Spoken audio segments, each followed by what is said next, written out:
There are fighters who burn bright and fighters who burn forever, and nothing captures that difference better than the archetype matchup we saw again at UFC 323. Sprint fighters versus spiral fighters. Sprint fighters explode. They attack like a storm with no warning, no pacing, and no brake pedal. It's the Terrence McKinney archetype. 1 minute of terror, 1 minute where torque is infinite, pressure is reckless, and chaos is weaponized.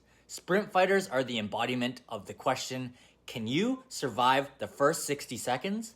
Because if you can't, you're dead. But if you can, the storm becomes a drizzle. The danger becomes drama. The predator becomes prey. Because sprint styles carry a fatal flaw. They leak SGA from the inside. Their linearity spikes, their rhythm collapses, their pressure becomes panic, and their adaptability falls off a cliff the moment adrenaline drops.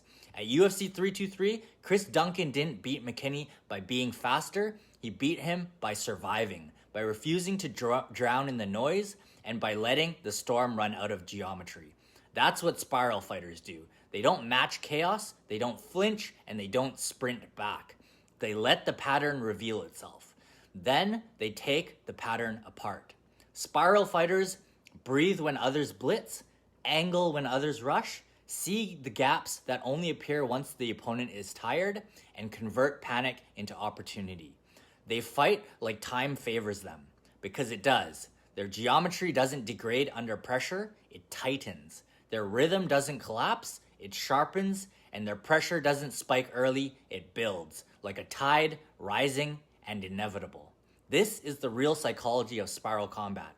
Chaos is impressive, structure is inevitable. Sprint fighters win moments, spiral fighters win fights.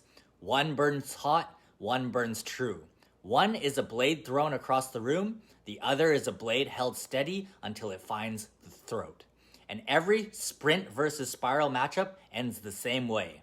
If the early kill fails, the geometry wins every time.